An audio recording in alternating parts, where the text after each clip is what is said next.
You want to know something a little strange? We've been making Overwatch videos for an entire year now, over 12 months.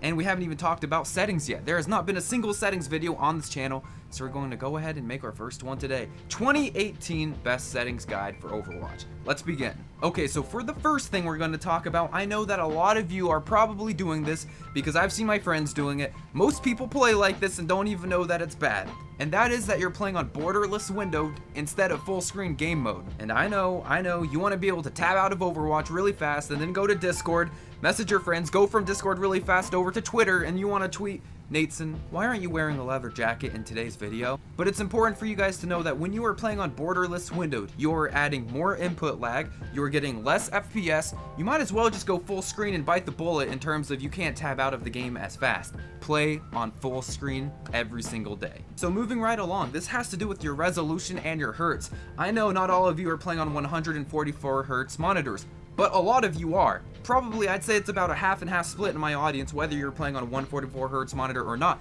But what some of you may not know is that when you are playing on those special, beautiful, silky 144 hertz monitors, there are special options that become available to you because the game recognizes the type of monitor that you're playing. And it will show up as, let's say your monitor is 1080p, it will show up as 1080p 144 instead of your normal 1080p 60. So make sure if you have a 144 hertz monitor that you are playing on the 144 hertz setting. Otherwise, it's going to be like you bought the monitor for no reason, and it's going to have no effect if you're playing on 1080p 60 when you have a 144 hertz monitor.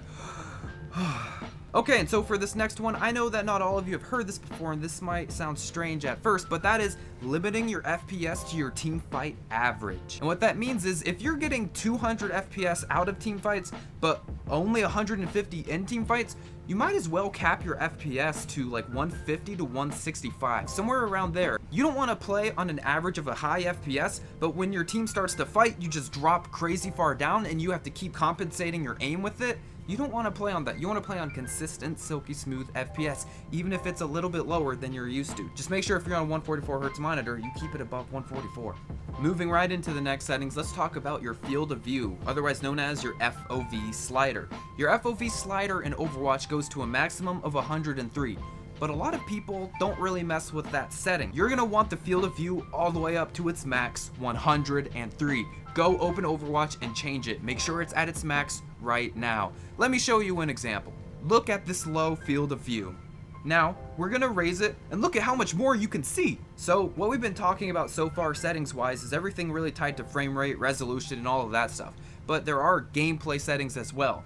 And there's one that's major, and that is your allied health bars. Your allied health bars are essential because it lets you know why teammates are playing the way they are. If a tank starts backing up for some reason, you start getting pissed, you'll understand, okay, their health is low because it's auto set to off. You want to make sure allied health bars is on. Especially if you're a support player, you really can't play this game without it. Make sure that they're on. So one of the last points I have to talk about is the 187-100. And some of you may be puzzled right now. You've never heard of that before. Some of you may even think that's my phone number, and that's because it is. If you are a single lady out there,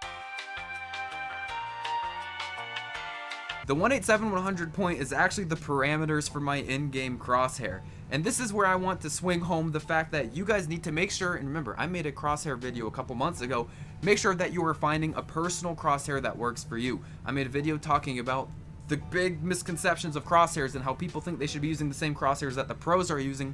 Find crosshairs that are best for you, and what was best for me was the classic 187-100. It's that classic shooter T-style feel, and I love it. It's what I use for like 98% of my heroes. So as well, I can go ahead and throw up pretty much all of my settings that I play on. I wanted to talk on some of the major points that I want you guys to all be taking into your games, but I know some of you are curious about all the little things as well, so I'll throw those here at the end of the video, or even right now. Let's just do it, Nateson. I basically have everything set to all low. I don't have anything crazy high up. Even though I have a 1080 and a decent processor with a lot of RAM, it's funny how us PC gamers work. We have these incredible systems, just to play on all low? Just kidding around. It's because we want the really high frame rate and we need these crazy parts to do it. And I hope some of you were able to learn at least one thing from this video. If you took just one thing away from this video, I'm considering this a success, because that's all I want to help you guys with. Finding just one setting that you were missing, one little thing that needed tweaking that can make you and your game system perform a lot better. So I wish you guys the best of luck in the rest of this competitive season. So that's going to be it for this video. And according to my stats, we are apparently just a couple of days, like maybe a week and a half away from 100,000 total subscribers on this channel. Which, as you guys know, again, I'm starting to talk about it a lot at the end of these videos, we're going to be getting an Overwatch tattoo. I'm not exactly sure where. I kind of want to get one like right here on my arm that goes around. We'll find some sort of Overwatch design. It's going to be a lot of fun, and I can't wait to bring that entire video to you guys. I'll do the whole vlog and everything with the tattoo, and I'll keep bringing this up at the end of the videos as we get closer so that you guys can leave some suggestions down in the comments below, because you're going to have a big say in what I get. Don't make it dumb. Don't make it the classic Andy Bernard tattoo on the stern of the old SS Bernard. I don't want that. Okay, I'm an Office fan at heart. I have to throw a reference in every once in a while. But that's all I have for you guys today. Take care, everybody. See ya.